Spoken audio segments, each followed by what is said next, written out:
Hello students, स्वागत है आप सभी का आपके अपने यूट्यूब चैनल कैमब्लू एकेडमी में। तो आज हम स्टार्ट करेंगे हमारा टॉपिक का नेक्स्ट पार्ट जो अपने कल से शुरू किया था चैप्टर नंबर 10 में।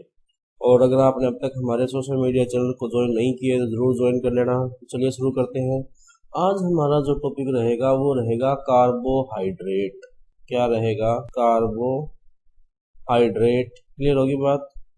अब कार्बोहाइड्रेट्स क्या होते हैं? तो कार्बोहाइड्रेट की बेसिक डेफिनेशन मैंने आपको बताई थी। ये होती है बिल्कुल जनरल डेफिनेशन कि ऐसे कंपाउंड या ऐसे अणु जो कार्बन और हाइड्रेट यानी H2O से मिलकर बनते हैं उसको क्या कहते हैं? कार्बोहाइड्रेट। ऐसे यौगिक compounds which are made from carbon and water molecules are known as carbohydrate.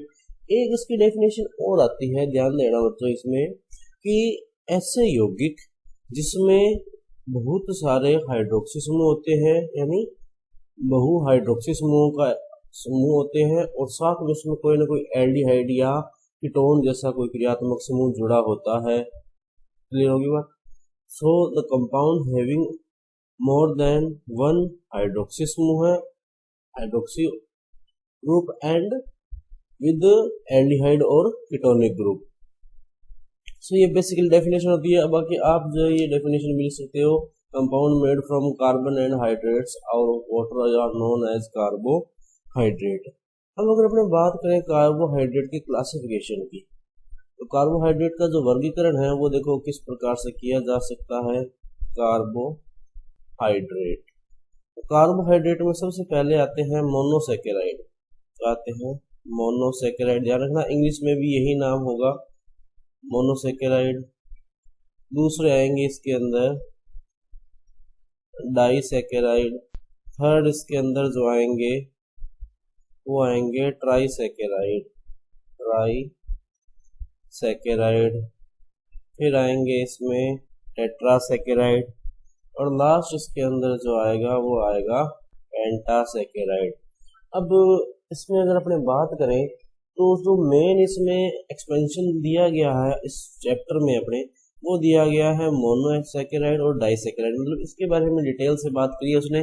ट्राइसेकेराइड, टेट्रासेकेराइड और पेंटासेकेराइड की जस्ट उसने एग्जाम्पल बताए हैं।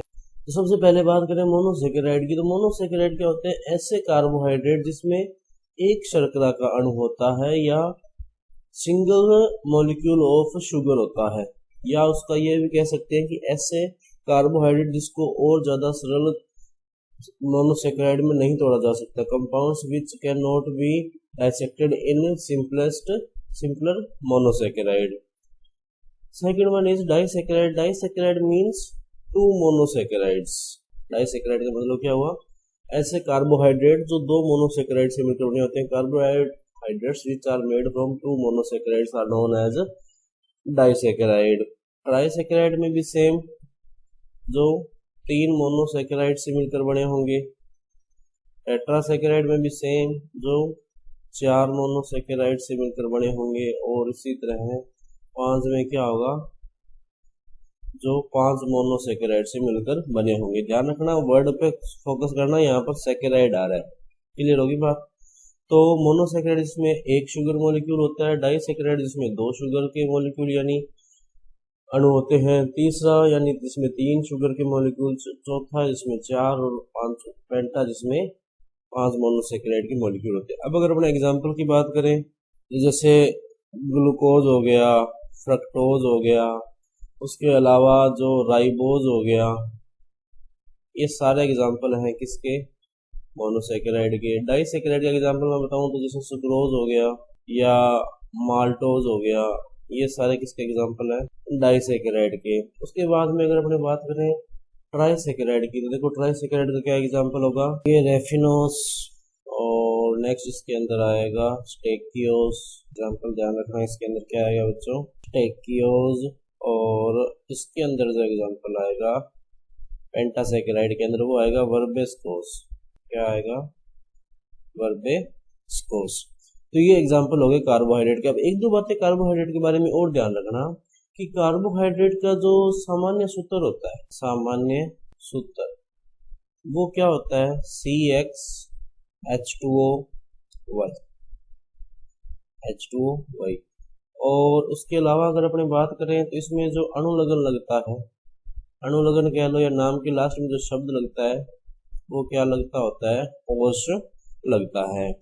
अब अपने बात करते हैं सबसे पहले मोनोसेकेराइड के बारे में कि मोनोसेकेराइड क्या होता है। और मोनोसेकेराइड की परिभाषा तो मैंने आपको बताया दी। मोनोसेकेराइड क्या होते हैं कि ऐसे कार्बोहाइड्रेट जिसमें एक ही शर्करा का अणु पाया जाता है या ऐसे कार्बोहाइड्रेट जिसको और ज्यादा सिंपल या सरल शर्करा में नहीं तोड़ा जा सकता।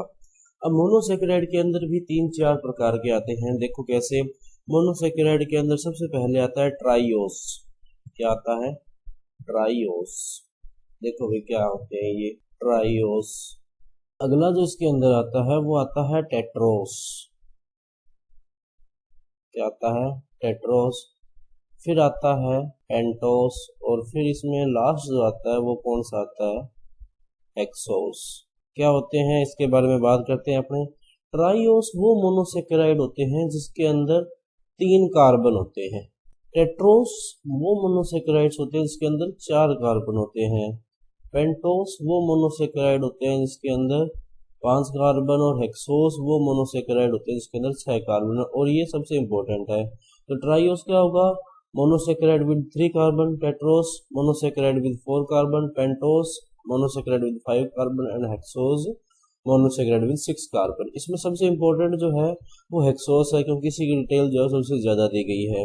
ट्राइओस के अगर एग्जांपल की बात करें तो एक बात ये भी ध्यान रखना कि ये सबसे सरलतम मोनोसेकेराइड है। सरलतम मोनोसेकेराइड या सरलतम क्या है, शर्करा, सिंपलेस्ट शुगर है। कौन सा, ट्राइओस। एग्जांपल इसका ध्यान रखना, गिल्सरैल्डिहाइड, गिल्सरैल्डिहाइड। और दूसरा इसके अंदर आता है डाईहाइड्रोक्सी एसीटोन, डाईहाइड्रोक्सी एसीटोन। उसके बाद हम बात करें टेट्रोस की, तो टेट्रोस में जो एग्जांपल आते हैं वो 2 आते हैं। एक तो आते हैं एरिथ्रोस। क्या आता है, एरिथ्रोस। और दूसरा इसके अंदर आता है एरिथ्रुलोस। क्या एग्जांपल आता है, एरिथ्रुलोस। उसके बाद में बात करें अगर पेंटोस शर्करा की तो 2 एग्जांपल आते हैं कि इसमें आते हैं राइबोस शर्करा। इसके बारे में आगे भी पढ़ेंगे अपने। और दूसरा इसके अंदर जो एग्जांपल आता है वो आता है डी ऑक्सी राइबोस शर्करा। क्या एग्जांपल आता है बच्चों, ध्यान देना, डी ऑक्सी राइबोस शर्करा। और जो अपने हेक्सोस शर्करा एग्जाम्पल है हेक्सोस शुगर का या हेक्सोस मोनोसेकेराइड का, उसके अंदर 3 एग्जाम्पल आते हैं। कौन कौन से आते हैं ध्यान रखना। एक आता है ग्लूकोज, नेक्स्ट इसके अंदर आता है गैलेक्टोस और फिर आता है फ्रक्टोज। क्या आता है, फ्रक्टोज। ध्यान रखना तीनों का जो फॉर्मूला होता है वो सेम होता है। तीनों ही जो ग्लूकोज, फ्रक्टोज और गैलेक्टोज है तीनों का फॉर्मूला सेम होता है। क्या होता है, C6H12O6। अब एक बात ध्यान रखना कि इन दोनों के अंदर ग्लूकोज और गैलेक्टोज के अंदर एल्डिहाइड ग्रुप होता है। कौन सा ग्रुप होता है, एल्डिहाइड। और फ्रक्टोज जो होता है उसके अंदर कौन सा ग्रुप होता है, कीटोन। तो अब क्योंकि ग्लूकोज और गैलेक्टोज में एल्डिहाइड ग्रुप है और ये शर्करा कौन से टाइप की है, हेक्सोस शर्करा टाइप है, इसलिए ध्यान रखना ग्लूकोज और गैलेक्टोज को एक और नाम से जानते हैं। किस नाम से, एल्डोहेक्सोज। किस नाम से जानते हैं बच्चों, ध्यान देना, एल्डोहेक्सोज। और वहीं बात करें अगर फ्रक्टोज की तो फ्रक्टोज को किस नाम से जानते हैं अपने, कीटोहेक्सोज शर्करा के नाम से जानते हैं। ये इंपॉर्टेंट है। ये सारा क्या हो गया, मोनोसेकेराइड। मोनोसेकेराइड के बारे में इतनी ही बातें आपको याद रखनी है एग्रीकल्चर के लिए। साइंस में हालांकि इसमें थोड़ा ज्यादा होता है। तो ये तो बात होगी मोनोसेकेराइड की। फिर अपने बात करते हैं डाइसेकेराइड की। क्या आता है, डाइसेकेराइड। तो डाइसेकेराइड क्या होते हैं, जिसमें 2 मोनोसेकेराइड होते हैं। क्या होते हैं, 2 मोनोसेकेराइड। देखो क्या होते हैं। तो डाइसेकेराइड का अपने पास जो एग्जाम्पल है उसके अंदर 3 एग्जाम्पल हैं अपने पास। एक तो सुक्रोज, दूसरा इसके अंदर जो आता है वो आता है माल्टोज, और फिर अपने इसमें कह सकते हैं वो आता है लैक्टोज। क्या आता है, लैक्टोज। अब सुक्रोज का, माल्टोज का और लैक्टोज का तीनों का ही सूत्र सेम है। और वो सूत्र क्या होता है, ध्यान देना है, सूत्र होता है इसका C12 H22O11। और सुक्रोज किससे मिलकर बना होता है? ग्लूकोज प्लस फ्रक्टोज से। ग्लूकोज प्लस फ्रक्टोज से। माल्टोज किससे बनता है? ग्लूकोज प्लस ग्लूकोज से। और गैलेक्टोज किससे बनता है? ग्लूकोज प्लस गैलेक्टोज से बनता है। ग्लूकोज प्लस गैलेक्टोज से। इसमें एक दो बातें और ध्यान देने वाली हैं। कौन सी? जैसे सुक्रोज को अपने बोलते हैं क्या? सुक्रोज को एक और नाम से जानते हैं। क्या है वो नाम? इक्षु शर्करा। इक्षु शर्करा क्योंकि गन्ने में पाई जाती है। या प्रतीप शर्करा, इस नाम से जानते हैं, प्रतीप शर्करा के नाम से। और लैक्टोज को किस नाम से जानते हैं? दुग्ध शर्करा के नाम से। ठीक है, ये हो गया इसके अंदर। फिर उसके बाद में अच्छा माल्टोज जो होता है, माल्टोज को भी अपने ग्रेन शुगर या फ्रूट शुगर के नाम से जानते हैं। इस बात का भी आपको ध्यान रखना। और एक बात इसमें ध्यान रखना कि जो दो मोनोसेकेराइड होते हैं, मोस्ट इंपॉर्टेंट है ये ध्यान रखना, दो मोनोसेकेराइड इकाइयों के मध्य, मोनोसेकेराइड या ओलिगोसेकेराइड भी हो सकता है। ओलिगोसेकेराइड, ओलिगोसेकेराइड क्या होता है इसके बारे में भी अपने बात करेंगे।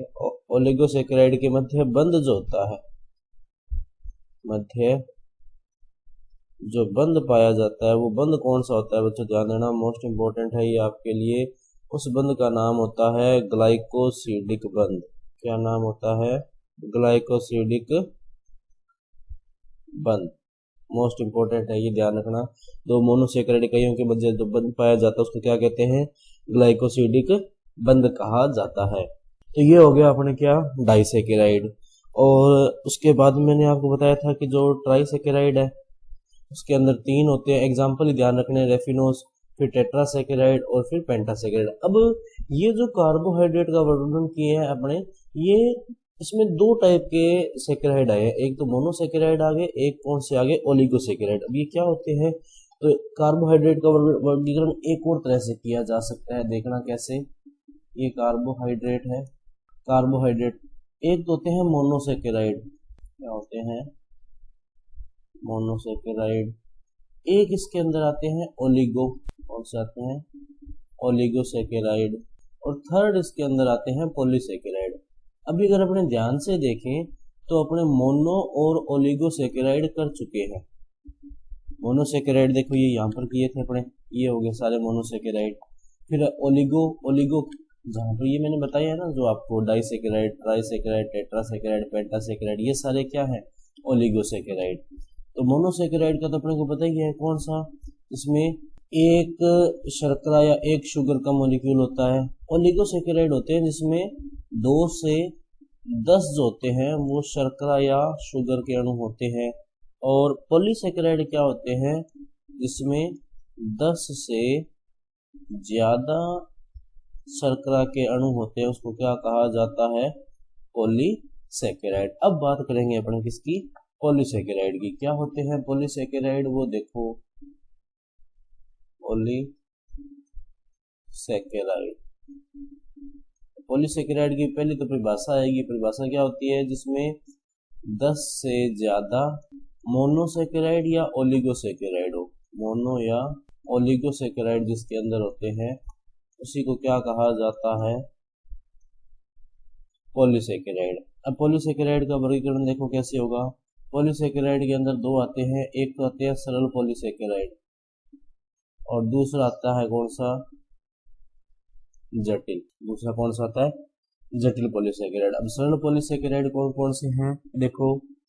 तो सरल पॉलीसेकेराइड जो है उसके अंदर पहला आता है स्टार्च, फिर नेक्स्ट इसके अंदर जो आता है वो आता है सेलुलोज, फिर इसके अंदर आता है ग्लाइकोजन, और उसके बाद में इसके अंदर जो आता है वो आता है इनुलिन। कौन सा आता है? इनुलिन। ध्यान रखना ये जो स्टार्च हैं कौन कौन से, जो ये स्टार्च हो गया, एक तो एक सेलुलोज हो गया और एक ग्लाइकोजन हो गया, तीनों की एकलक इकाई किससे मिलकर बने होते हैं? ये ग्लूकोज से। किससे मिलकर बने होते हैं, और इनुलिन जो होता है वो किससे मिलकर बना होता है, फ्रक्टोज से। किससे मिलकर बना होता है, फ्रक्टोज से मिलकर बना होता है। अब एक बात ये ध्यान रखना, इसमें वर्ड क्या आ रहा है, पॉलीसेकेराइड। क्या आ रहा है, पॉलीसेकेराइड। इसमें एक और बात आपको ये ध्यान रखनी है कि ये जो पॉलीसेकेराइड होते हैं ये बहुलक होते हैं। क्या होते हैं, बहुलक। बहुलक होते हैं किसके, या तो मोनोसेकेराइड के बहुलक होंगे या ओलिगोसेकेराइड के क्या होंगे, बहुलक होंगे। ये ध्यान रखना कि पॉलीसेकेराइड जो होते हैं वो बहुलक होते हैं किसके, या तो मोनोसेकेराइड के या ओलिगोसेकेराइड के। ये बात हो गई। नेक्स्ट इसके अंदर आता है पॉलीसेकेराइड का सामान्य सूत्र। पॉलीसेकेराइड का सामान्य सूत्र जो होता है वो होता है C6H2O5 की पावर n। पॉलीसेकेराइड का जो सामान्य सूत्र होता है वो क्या होता है, C6H2O5 की पावर n। ये भी आपको ध्यान में रखना है। और इसमें स्टार्च जो होता है, सेलुलोज होता है, ग्लाइकोजन जो होता है, इनके अलग अलग नेम होते हैं। क्या नाम होता है वो देखो। सबसे पहले बात करें अगर ग्लाइकोजन को, तो ग्लाइकोजन को किस नाम से जानते हैं, जंतु स्टार्च के नाम से। क्यों जानते हैं, क्योंकि हमारे शरीर में जो एक्स्ट्रा ग्लूकोज होता है वो ग्लाइकोजन के रूप में स्टोर होता है, इसलिए इसको जंतु स्टार्च या यकृत स्टार्च कहते हैं, यानी लिवर स्टार्च और एनिमल स्टार्च के नाम से इसको जानते हैं। और बहुलक का वर्ड ध्यान रखना क्या होता है, पॉलीमर। ठीक है। और वहीं बात करें अगर स्टार्च की या सेलुलोज की, तो इनको भी अलग अलग नामों से जाना जाता है। और इनुलिन जो होता है, इनुलिन का उपयोग किया जाता है फ्रक्टोज के उत्पादन में, क्योंकि ये फ्रक्टोज से बना हुआ है। और एंजाइम जो यूज होता है वो क्या होता है, इनुलिनेज एंजाइम। अब वहीं बात करें अगर जटिल पॉलीसेकेराइड की, तो जटिल पॉलीसेकेराइड के अंदर देखो बच्चों कौन कौन से आएंगे। जटिल पॉलीसेकेराइड के अंदर जो सबसे पहला आएगा वो आएगा लिग्निन और हेमीसेलुलोज भी लिख सकते हैं इसके अंदर अपना लिखना चाहें तो, हेमीसेलुलोज। तो ये एग्जांपल है किसके, पॉलीसेकेराइड के। एक बात और ध्यान देना कि जो सरल पॉलीसेकेराइड होते हैं, जो सरल पॉलीसेकेराइड होते हैं वो एक ही प्रकार के अणु से बनते हैं, एक ही प्रकार के अणु से बनते हैं। लेकिन जो जटिल पॉलीसेकेराइड होते हैं वो अलग अलग प्रकार के अणुओं से मिलकर बने होते हैं। और इसी के साथ आपने कह सकते हैं कि हमारा जो कार्बोहाइड्रेट वाला टॉपिक था वो क्या हो गया, कंप्लीट हो चुका है। अगर आपको इससे रिलेटेड कोई डाउट है या कोई सजेशन है तो आप हमें कमेंट सेक्शन में बता सकते हैं। और अगर आपको ये पीडीएफ चाहिए तो आप हमारे टेलीग्राम चैनल से डाउनलोड कर सकते हैं। और हमने जो है वो जेट PYQ की सीरीज चला रखी है, तो वो भी आप जरूर देखें। तो मिलते हैं अगली क्लास में, तब तक के लिए पढ़ते रहिए। नमस्ते।